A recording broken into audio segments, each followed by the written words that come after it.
February 14th, 1929, Chicago's North Side. In an era when prohibition turned city streets into battlegrounds, 7 men walk into a garage. They're waiting for a shipment, routine business. Then 4 men in police uniforms walk in. "This is a raid," one of them says.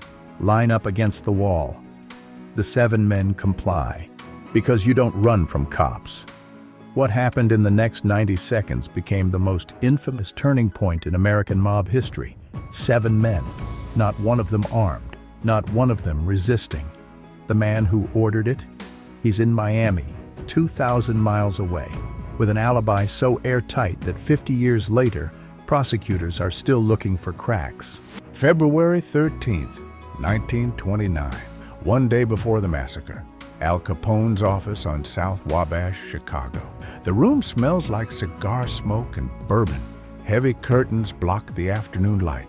Capone sits behind a mahogany desk, suit jacket off, sleeves rolled. Across from him stands a man named Machine Gun Jack McGurn. Enforcer, loyal, cold. Bugs Moran, Capone says. The name sits in the air like smoke. He's been pushing into our territory for 6 months. Hijacking our trucks, undercutting our prices, making us look weak. McGurn nods, says nothing. "I want him gone," Capone says, "but I want it clean, no mess, no witnesses pointing at us." "When?" McGurn asks. "Tomorrow," Capone says. "Valentine's Day. Nobody's expecting business on Valentine's Day." McGurn leans forward. "What's the play?" Capone slides a folder across the desk. Inside are photos, a garage, North Clark Street, Moran's distribution hub. Moran meets his crew there every morning, 10 o'clock, whiskey delivery. Capone taps the photo. "You walk in dressed as cops. Tell them it's a raid. They'll cooperate. They always cooperate with cops." McGurn looks at the photo, then at Capone. "How many men?" "4 in uniform, 2 in plainclothes backup. Make it look like a real police transport." Capone lights a cigar. The flame reflects in his eyes. "And McGurn, no survivors." McGurn takes the folder, walks to the door, stops. "What about you?" he asks. Capone smiles. "I'll be in Florida. Sunshine, palm trees, 2,000 miles away when it happens." The next morning, Capone boards a train to Miami.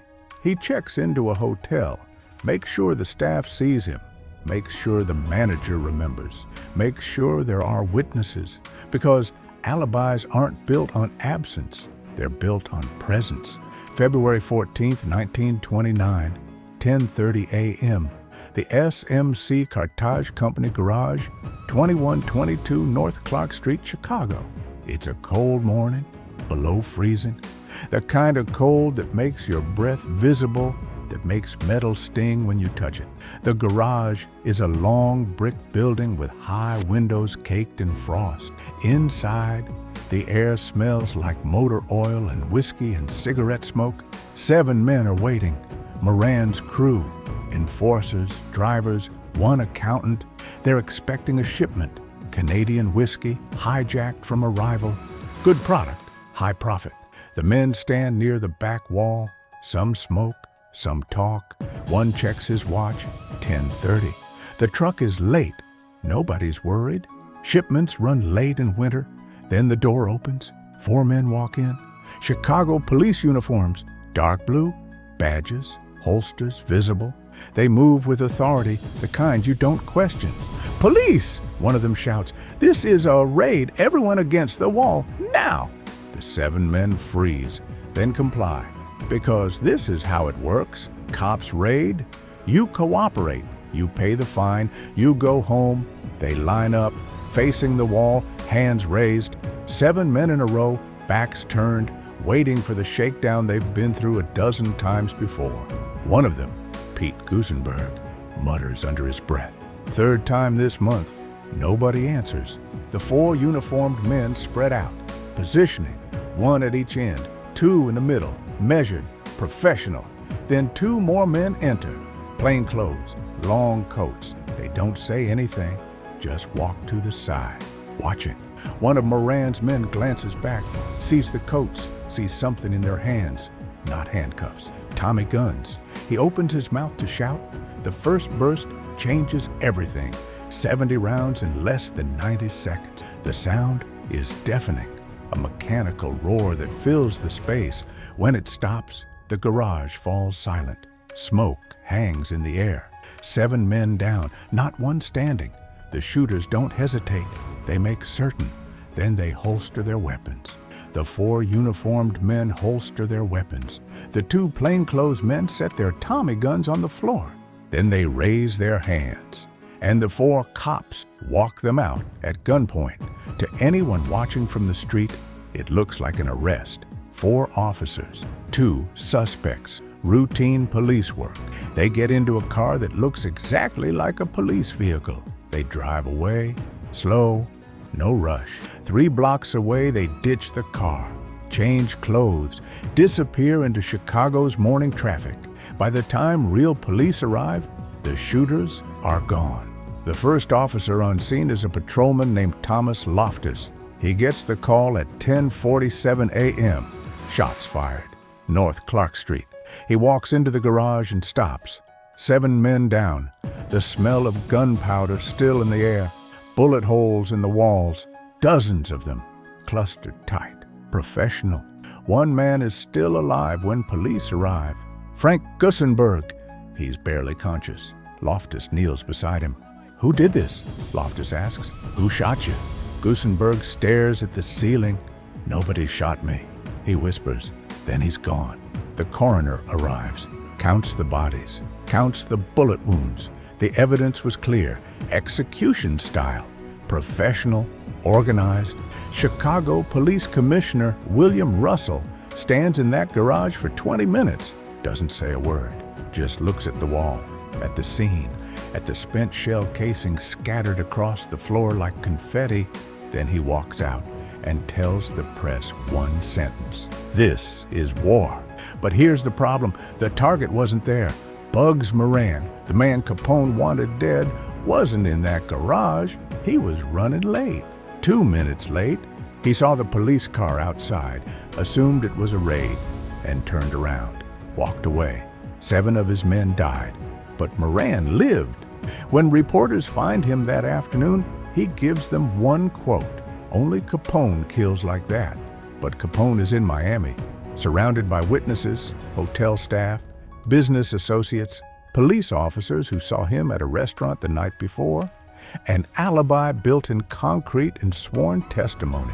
Chicago prosecutors spend months trying to break it.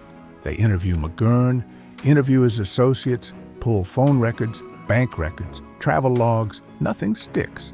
McGurn has an alibi too. He was with his girlfriend all day. She swears to it, under oath.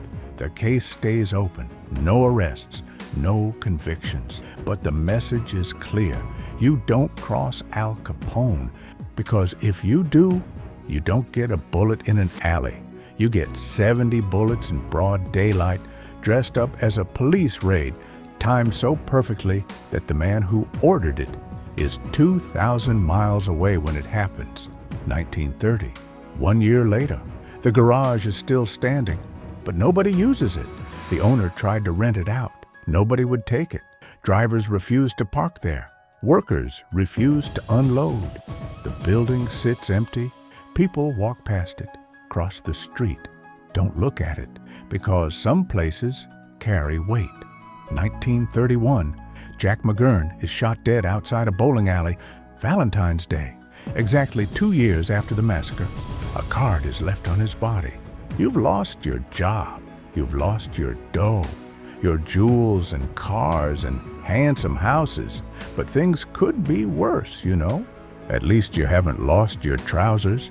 Signed, the Valentine's Day Massacre. Nobody is ever charged. 1936, the garage is torn down.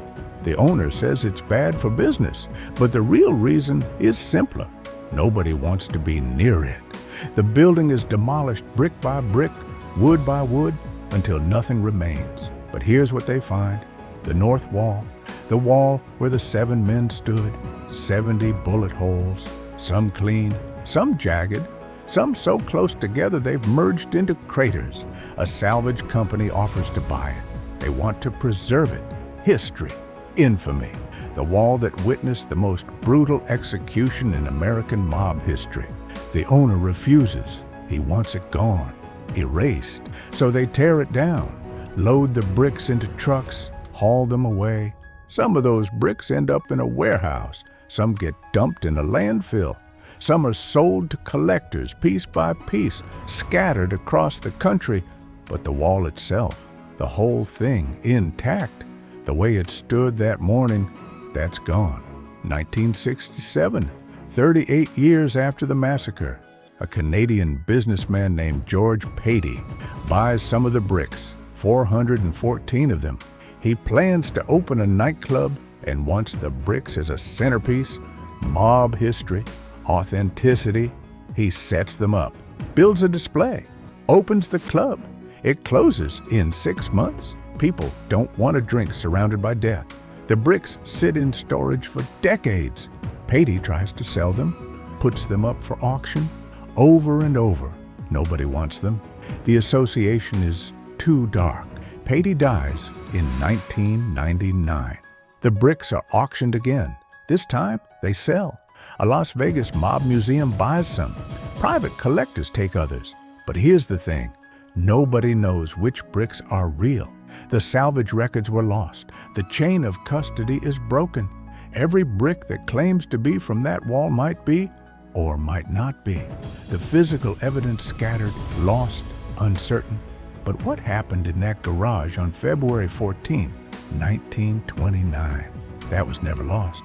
It spread through Chicago like a virus, through every crew, every corner, every back room where men made deals and settled scores. The story moved not as news, but as warning.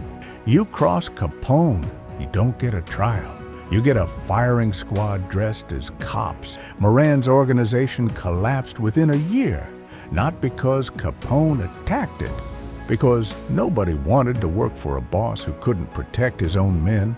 The 7 bodies in that garage destroyed more than lives. They destroyed trust. Other gangs watched, learned, adapted. The rules changed. The old codes, honor, loyalty, face-to-face confrontation, those died in that garage too. What replaced them was colder, more calculated, more brutal. The wall is gone. The bricks are scattered. The garage is a parking lot now, unmarked, unremarkable. But the fear that morning created, the knowledge that Capone could kill 7 men in broad daylight and walk away untouched, that never left Chicago. 40 years later, old men who were young in 1929 still wouldn't talk about it, not out loud, not by name. They called it the thing that happened, or that Valentine's Day. Never the massacre. To name it was to remember it, and to remember it was to feel it again. That sickening realization that power doesn't need to hide, it just needs distance. The bricks are scattered, the wall is gone, the garage is erased. But the silence that fell over Chicago that morning, the silence that told every gangster in America that Capone was untouchable, that outlasted the bricks, the wall, the garage, and the man who ordered it.